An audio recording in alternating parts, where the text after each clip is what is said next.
បាទសួស្តីបងប្អូនទាំងអស់គ្នាថ្ងៃនេះមកជួបនឹងខ្ញុំបាទ admin បន្តទៀតហើយបងប្អូនថ្ងៃនេះ admin នឹងលើកយករឿងមួយមកចែកជូនបងប្អូនសម្រាប់បានរឿងនេះរវាងរឿងស្នេហាក្រមុំទីក្រុងនិងកំឡោះជនបទចឹងបងប្អូនហើយរឿងហ្នឹង admin សម្រាប់មក3 4ភេទហើយបងប្អូនឥឡូវ admin សម្រាប់ភេទបន្តពីភេទមុនទៀតចឹងបងប្អូនហើយចង់ដឹងថារឿងស្នេហានេះវាទៅជាយ៉ាងណានេះសូមបងប្អូនរងចាំសម្រាប់ទាំងអស់គ្នាបានផ្ទៃមុខរបស់ក្មេងប្រុសម្នាក់ត្រូវកម្លាំងដៃមួយទំហឹងរបស់បរោះជីឪពុកទះមកលើខ្លួនហាក់គ្មានក្តីអាណិតអាសូរដល់ក្មេងតូចដែលជាសាច់ឈាមបង្កើតរបស់ខ្លួនឡើយមិនតែប៉ុណ្ណោះបរោះម្នាក់នោះថែមទាំងសម្លក់មុខកូនប្រុសដោយកែវភ្នែកឡើងក្រហមខណៈដែលដៃរបស់គាត់កំពុងក្តាប់ជាប់នៅក្រដាសបន្ទុកមួយដែលក្មេងប្រុសយកមកឲ្យគាត់គ្រាន់តែរៀនក៏ឯងធ្វើមិនបានល្អដែរតើឲ្យអញសង្ឃឹមលើឯងបានយ៉ាងដូចម្ដេចប៉ុន្តែខែនេះខ្ញុំរៀនបានលេខ2ណាប៉ាបិទមាត់ឯងទៅអ្នកជាកូនព្យាយាមបញ្ចេញសំឡេងស្រាលដើម្បីបកស្រាយប្រាប់ឪពុកទាំងអោនមុខចុះប៉ុន្តែបែរជាធ្វើឲ្យឪពុកខឹងកាន់តែខ្លាំងទៅវិញយើងត្រូវការឲ្យឯងយកលេខ1មកឲ្យយើងមិនមែនលេខ2ទេកូនប្រុសស្ដាប់ដោយឈឺចិត្តព្រោះខ្លួនហាក់មិនយល់អំពីសម្ដីរបស់ពុកខ្លួនសោះបរោះជាឪពុកក៏បានលើកទូរស័ព្ទដៃឡើងនិងបានបង្ហាញរូបភាពរបស់ក្មេងប្រុសម្នាក់ទៀតដែលទំនងជាហេតុផលគ្រប់យ៉ាងនៅពីក្រោយការខឹង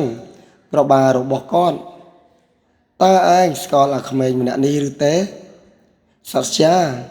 ត្រូវហើយគឺវាអញចង់ឲ្យឯងរៀនឲ្យឈ្នះវារៀនចាញ់អ្នកណាប៉ាមិនខ្វល់ទេប៉ុន្តែមិនអាចចាញ់អាសត្យាម្នាក់នេះជាដាច់ខាតប៉ុន្តែខ្ញុំនិងសត្យាគឺជាមិត្តនឹងគ្នាណាប៉ាមិត្តនៅលើโลกនេះគ្មានអ្នកណាជាមិត្តនឹងអ្នកណាទេមនុស្សគ្រប់គ្នាតែអាត្មានិយមហើយចង់ប្រជែងគ្នាយកឈ្នះរៀងខ្លួនមានតែអ្នកខ្លាំងមានតែអ្នកឈ្នះប៉ុណ្ណោះទើបត្រូវគេផ្ដល់តម្លៃឲ្យរាល់ថ្ងៃនេះឯងមិនដឹងទេថាគ្រួសាររបស់អាដាមមើលងាយមើលថោកពួកយើងខ្លាំងប៉ុណ្ណាដូច្នេះឯងត្រូវតែធ្វើគ្រប់យ៉ាងដើម្បីយកឈ្នះពួកវានិងធ្វើឲ្យពួកវាឃើញថាគ្រួសាររបស់យើងគឺជាអ្នកពូកែពិតប្រាកដប៉ុន្តែខ្ញុំមិនចង់យកឈ្នះអ្នកណាឡើយការឆ្លើយតបរបស់កូនប្រុសធ្វើឲ្យបុរសជាឪពុកសង្កេតថ្មីកាន់តែខ្លាំងហើយបានចង្អុលចំមុខរបស់កូនប្រុសហើយស្ដីបន្ទោខ្លាំងបាទបងប្អូនហើយរឿងនេះឪពុកគាត់ខឹងខ្លាំងហើយបាទកូនគាត់រៀនមិនស្នះសត្យាដែលសត្យាជាមិត្តសម្លាញ់របស់គាត់ហ្នឹងហើយឪពុកនេះក៏អត់យល់ហេតុផលដែរដឹងតែពីស្ដីហើយយកឈ្នះយកចាញ់អញ្ចឹងណាបាទនិយាយមកពីរឿងចាស់អញ្ចឹងដាក់សម្ពាធលើដល់កូនទៀតអញ្ចឹងបងប្អូនតែឥឡូវយើងបន្តទៅមុខទៀតបងប្អូនកូនចង្រៃបើអញដឹងថាឯងកើតមកជាមនុស្សកំសាកញីបែបនេះម្លេះអញច្របាច់កឯងឲ្យស្លាប់ទៅតាមម្ដាយថោកទាបរបស់ឯងបាត់ហើយទៅឆាប់ចេញឲ្យឆ្ងាយពីមុខអញទៅងាប់ឯណាក៏ទៅអ្នកជាកូនប្រុសមិនហ៊ានងើបមុខមើលឪពុករបស់ខ្លួនវិញឡើយក្មេងប្រុសបានត្រឹមតែអោនមុខចោលហើយក្តាប់ដៃយ៉ាងណែនដោយក្តីឈឺចាប់រួចក៏ប្រញាប់ដើរចេញពីផ្ទះមួយរំពេចនោះផ្ទៃមេឃក៏ចាប់ផ្ដើមចុះងងឹតឯព្រះវិរុណក៏បង្អុរភ្លៀងមកស្រោចស្រពពេញលើធរណីធ្វើឲ្យអ្នកកំឡោះទៅទឹកខ្លួនជោកបេះដូងដែលខ្ទេចបែកដោយចិត្តដែលរងាខ្វះការថ្នមថែពីអ្នកជាឪពុកសូម្បីម្ដាយក៏ស្លាប់តាំងពីពេលដែលខ្លួនកើតមកអារម្មណ៍មួយនេះពិតជាគួរឲ្យអាសូរណាស់ទឹកភ្នែកជាច្រើនដំណក់ហូរកាត់ផែនថ្ពាល់បន្លំនិងដំណក់ទឹកភ្លៀងហាក់កំពុងរៀបរាប់អំពីសេចក្តីឈឺចាប់ដោយភាពស្ងៀមស្ងាត់បំផុតបាទបងប្អូនទាំងអស់នេះឲ្យសាច់រឿងហ្នឹងអាណិតតួប្រុសរបស់យើងហ្នឹងឡើយហ្នឹងគឺគាត់កំព្រាម្ដាយតាំងពីតូចដល់ពេលធំដឹងក្តីហើយមករងសម្ពាធពីឪពុកទៀតដែលអត់ចេះ យល់ចិត្តកូនខ្លះចឹងណាយល់តែពីអារម្មណ៍របស់ខ្លួនឯងតើឥឡូវចូលមកដល់សាច់រឿងយើងបន្តទៀតបងប្អូនចាវាយចាវាយលោកញាក់ហើយឬនៅទៀនត្របកភ្នែកក្រាស់បើកឡើងសន្សំចាំងប៉ះនឹងពន្លឺថ្ងៃ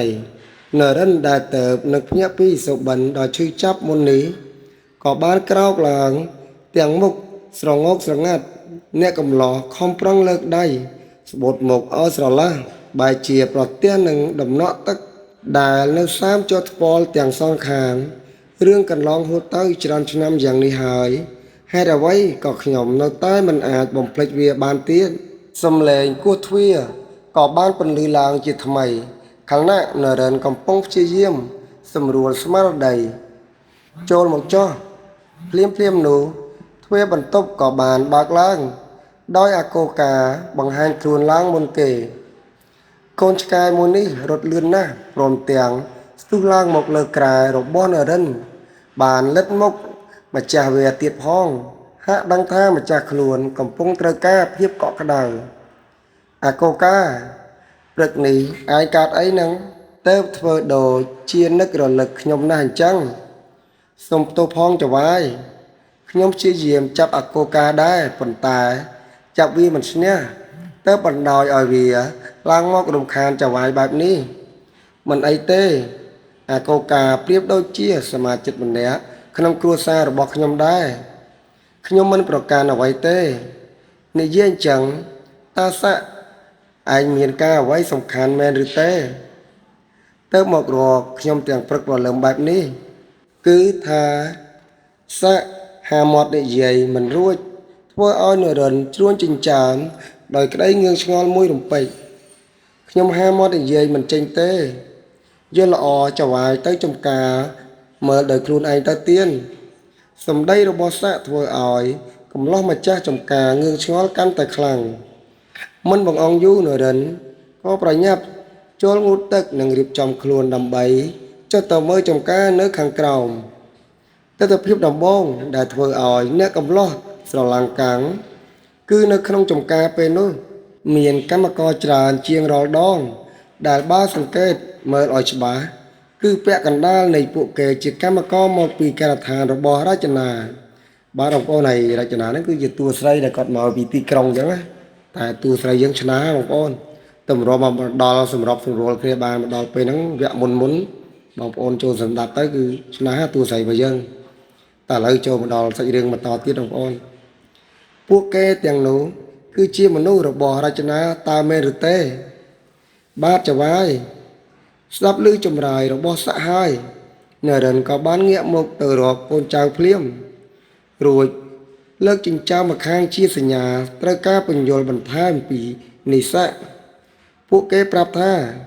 នេះជាបញ្ជារបស់អ្នកនាងរចនាជាអ្នកបញ្ជាបាទចវាយតើនាងល្អិតនេះកំពុងគិតអ្វីហ្នឹងខ្ញុំក៏មិនដឹងដែរទៀនខ្ញុំមិនបានសួរឯងទេអញខ្ញុំឮចវាយនិយាយស្មានតែសួរខ្ញុំនរិនងាកមុខទៅសម្លក់កូនចៅទៅសាក់ប្រញាប់បិទមាត់យ៉ាងលឿនព្រោះនាយញញើតនឹងកែភ្នែកវិឃាតរបស់ចវាយនាយម្នាក់នេះណាចុះពេលនេះតើនាងល្អិតនោះនៅឯណានាងកំពុងនៅមើលថែដើមទុរេនដែលងប់កាលពីលើកមុននោះចវាយតើនាងគិតចង់ធ្វើអ្វីហ្នឹងខ្ញុំក៏មិនដឹងដែរខ្ញុំមិនបានសួរឯងទេអញទៀតហើយតើនាងនៅជាមួយអ្នកណានៅម្នាក់ឯងឬសាក់ឯងមិនឮខ្ញុំសួរឯងទេម្ដងនេះចវាយលេងមែនតើនេះដល់ពេលឆ្លើយថាអត់បានសួរដល់ពេលសួរអត់ឆ្លើយរករឿងចវាយពិតជាសួរខ្ញុំមែនឬមុននេះខ្ញុំខំតែគិតថាចវាយសួរខ្យល់ទៅមិនហ៊ានឆ្លើយឯងចង់ឈប់ពីការងារនៅថ្ងៃនេះតើមែនឬទេអត់ទេចវាយអ្នកនាងនៅជាមួយនឹងអាកូកាហេតុអីនាងចូលចិត្តនៅជាមួយនឹងឆ្កែខ្លាំងម្ល៉េះប្រហែលឆ្កែពូកែលួងជាងមនុស្សទេដឹងខ្ញុំមិនបានសួរឯងទេទៀតហើយអញទៀតហើយសាក់អើយសាក់និយាយ ខុសរហូតមិននិយាយក៏ខុសពិតជាស្មានចិត្តចវាយមិនតន់សោះនរិនក៏បានដើរចេញទៅដោយទុកឲ្យសាក់នៅក្រវីក្បាលហួសចិត្តតែម្នាក់ឯងកម្មករចំណិតម្នាក់នេះដឹងច្បាស់ណាស់ថាចវាយនាយរបស់ខ្លួននៅពេលនេះកំពុងមានចិត្តឲ្យរចនាប៉ុន្តែចវាយម្នាក់នេះមករឹងក្បាលក៏រឹងដែរមួយថ្ងៃគិតតែរករឿងគេហើយទុកឲ្យឆ្កែជាអ្នកលួងជំនួសទៅវិញឯខ្លួនឯងបែរជាមកលោកពួនមើលគេពីចម្ងាយអូចវាយអើយចវាយបើនៅតែធ្វើចរិតបែបនេះបន្តទៀតមិនដឹងពេលណាទៅចំការមួយនេះមានចវាយស្រីនឹងគេទេនៅពេលដែលនរិនដើរកាត់មុខកម្មករនៅក្នុងចំការអ្នកគ្រប់គ្នាក៏ងាកមកញញឹមរាក់ទាក់ដាក់ចវាយប្រុសឯអ្នកកំឡោះក៏ងក់ក្បាលតបវិញជាការគូសមថ្មីបើនរិនរៀងកាច់បន្តិចមែនប៉ុន្តែដល់ពេលដែលគាត់ស្ដីបន្ទោសអ្នកណាម្នាក់គឺដើម្បីឲ្យម្នាក់នោះឬអ្នករាល់គ្នាល្អតែប៉ុណ្ណោះរឿងមួយនេះអ្នកណាក៏ដឹងដែរលើកលែងតែស្រីតូចរចនាដែលនៅពុំតាន់ដឹងពីសំណានចិត្តពិតប្រកបរបស់នរិនតើបនាងនៅតែពុំតាន់រសាយអារម្មណ៍ខឹងចំពោះបរិសម្នាក់នេះដែលធ្លាប់ប្រើពាក្យសម្ដីក្រោកគ្រាតមកលើនាងអ្នកខ្លះមកតែម្នាក់ឯងមិនគ្រប់ទេថែមលើកទាំងតបមកជាមួយទៀតយ៉ាងម៉េចខ្លាចខ្ញុំធ្វើបាបនាងឬរចនារហ័សបែរមុខទៅមើលនរិនទាំងមិនដឹងថាមកឈរពីក្រោយនាងតាំងពីអង្កាលគិតសពទៅនេះម្នាក់នេះក៏ចម្លែកមិនស្ទើរដែរកាលពីយប់មិញលែងមកនិយាយជាមួយនឹងនាងស្រួលសោះប៉ុន្តែឥឡូវនេះមិនដឹងខ្មោចខាងណាចូលបែរជាមកស្ដីថាឲ្យនាងផាំងទៅវិញកុំបារម្ភអីខ្ញុំមិនលើកតបមកសម្រាប់លោកទេខ្ញុំគ្រាន់តែចង់រកការងារឲ្យមនុស្សនៅក្នុងការដ្ឋានរបស់ខ្ញុំបានធ្វើខ្លះប៉ុណ្ណោះចុះវាពាក់ព័ន្ធអីនឹងម្ចាស់ចំការរបស់ខ្ញុំក្រែងលោកនឹងហើយដែលជាមូលហេតុធ្វើឲ្យគ្រប់គ្នាអត់ការងារធ្វើហ្នឹងហើយបងប្អូនហើយរឿងហ្នឹងគឺមកពីម្ចាស់ចំការតរ៉េណាបងប្អូនលោកនរិនកាលដំបូងគាត់អាសាររឿងកម្មករនៅក្នុងការដ្ឋានរបស់រចនាអត់ឆ្លោះគ្នារហូតតផ្អាកការងារប្រកបប្តឹងធានភូមិប្តឹងឃុំដឹងអីចឹងណាដើម្បីឲ្យផ្អាកការដ្ឋានរបស់រចនាតំមុំតូចយើងមកពីក្រុងចឹងបងប្អូនរហូតដល់ពេលនេះគាត់ក៏នាំកម្មករគាត់មកឲ្យជួយធ្វើការនៅចំការតរ៉េរបស់នរិនចឹងដើម្បីឲ្យគាត់មានការធ្វើបន្តព្រោះតានៅការដ្ឋានរបស់គាត់នេះនរិនអត់ដកពាក្យបណ្ដឹងអញ្ចឹងអត់អាចទៅធ្វើការបានទេ